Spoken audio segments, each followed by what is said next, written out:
Maayong adlaw mga kapaki. Yun no? Spare tire at spare time. Ano ang pinagkapareho at ano ang pinagkaiba? Ako pala si John D. Lucero. Entrepreneur, may umpisahang food business sa Cavite, biyahedor, transporter. Ngayon, napasabak na naman tayo sa TNVS or yung Transportation Vehicle, TNVS, Transportation Network Vehicle Services. Ganon. Yung mga grab in drive na mga app. Yan, pasundot-sundot na piyahe. So, kaya pag-usapan natin about spare tire at spare time. Anong pinagkapareho, anong pinagkaiba? Then, pumasok lang din sa isip ko. Kasi madalas naman din, laman ng mga contents natin or videos, yung maging kapaki-pakinabang na tambay na spare time natin or mga extra oras. So, gawin natin kapaki-pakinabang doon. So, kaya naikumpara ko sa spare tire tsaka yung spare time natin. Anong pinagkapareho, anong pinagkaiba? So, bago natin alakayin to, kwento ko lang din, ba't napasok sa isip ko. May minsan kasing kakapalit ko lang ng gulong ng sasakyan. Itong sasakyan na to. So, pinalitan namin yung gulong kasi manipis na. Wala nang problema, natakbo pa naman. Sadyang pinapalitan ko lang din kasi talagang kalbong-kalbo na yung gulong natin. Isang gulong lang naman. Yung 3 gulong okay naman bago. Yung isang gulong lang sa likod, passenger side, medyo manipis-nipis na talaga. Pero nung sinilip ko yung extra na gulong or spare tire sa likod, makapal. Parang halos kabatch nung 3 gulong na bago. Baka siguro pinalitan or nagpalit gulong yung dating may hawak na driver ng unit na to. Yun yung parang gusto kong ibalik. Yung spare tire na nasa likod, ibabalik ko kasi nga posible yun naman talaga yung extra, yung manipis na. Pero nung nasa vulcanizing shop na ako, nung ginawa na namin yung gulong na nasa likod na bago, makapal pa, para sana ipalit doon sa manipis na, abay sabi ng yung nagvo-vulcanize, sabi niya na hindi na daw pwedeng gamitin yun, wagol na or na 8 na yung gulong. Makapal siya pero so may tama, tsaka hindi pantay yung yung kapal sa magkabilaan. Basta, yun yung sabi niya, hindi na pwede yung gamitin. So kaya pala, so ko nalaman kasi kaya pala yung manipis na gulong na yung ginagamit kasi hindi na rin talaga pwedeng gamitin yung considered bago, kumbaga makapal pa kasi sira na. So yun,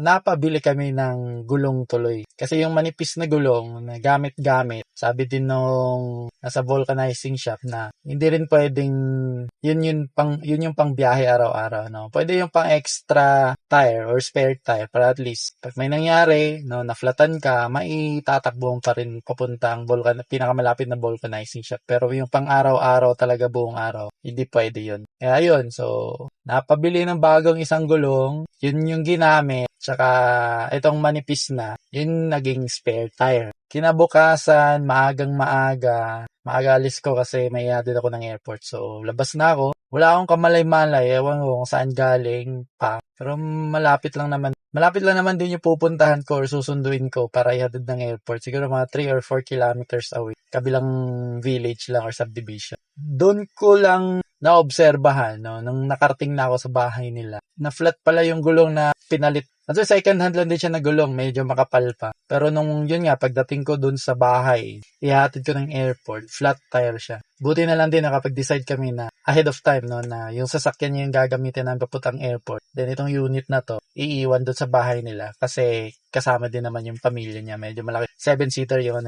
yung unit. Siyempre, iniwan namin itong unit na to kasi yung sasakyan niya yung gagamitin. So, hindi ko na rin muna inasikaso kasi hinahabol namin yung oras papuntang airport. Ganun yung nangyari. So, hinatid ko ng airport. Pagbalik, tsaka ko pa pinalitan. Ibinalik ko yung manipis na gulong na spare tire doon sa flat tire.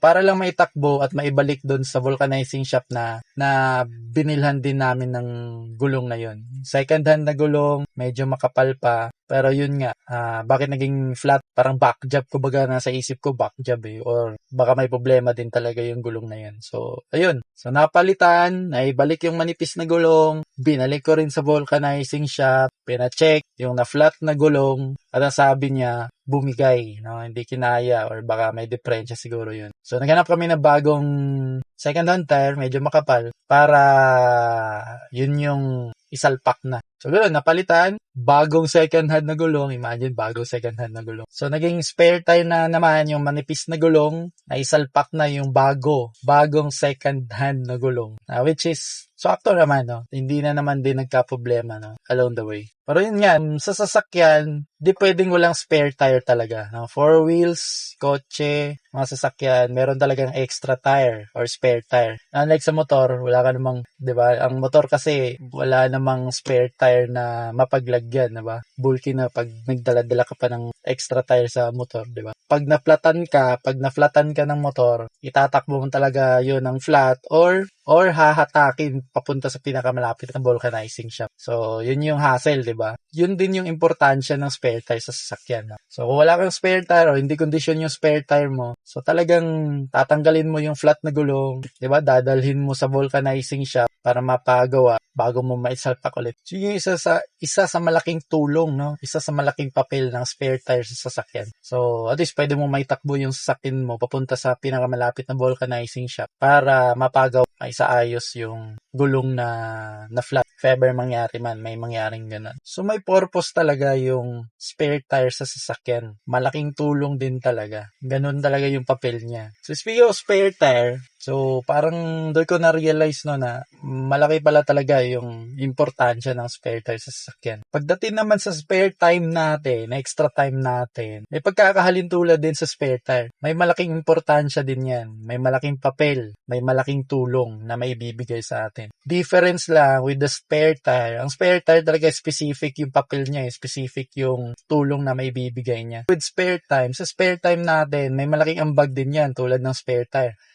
Pero atin yung control. Nasa atin magbabase paano natin gamitin yung spare time natin. Yung spare tire natin sa ating sasakyan. Baga no choice siya kung saan, paano, kailan siya gagamitin. Kasi specific din naman yung papel niya, di ba? Pero yung spare time, extra time natin, ang dami nating choices paano to gamitin. Dami nating options kung saan to gagamitin. Ako po naniniwala na napakalaki ng posibleng maitutulong ng extra time or spare time natin, lalo na kung nagamit natin ito ng kapaki-pakinabang. Di natin namamalayan, di rin natin nabibigyan ng importansya. Pero malaki talaga yung tulong or maibibigay na tulong nitong extra time natin or spare time natin. Kaya nga sa laki ng tulong, sa laki ng importansya, pero nababaliwala natin kahit maiksi lang or maikli lang ang mga oras na to, mga extra time natin, malaki ang posibleng maitutulong nito sa atin. Ang kalaban lang natin dito yung parang mabaliwala. Magamit natin yung mga extra time natin sa mga walang kakwenta-kwentang bagay. O kumbaga masayang lang. Sa mga maiikling oras na to na akala natin walang gamit, walang silbi, malaki talaga pala ang maitutulong nito sa atin. Yung mga pasimpleng tambay moments natin, yung habang nag-aantay, habang nasa biyahe, or parang wala ka nang ginagawa or wala kang magawa. Yung mga oras na yun, pag nagamit natin ang kapaki-pakinabang, talagang malaki ang maitutulong. And speaking of mga kapaki-pakinabang na bagay, kapaki-pakinabang na tambay, meron tayong FB group or community.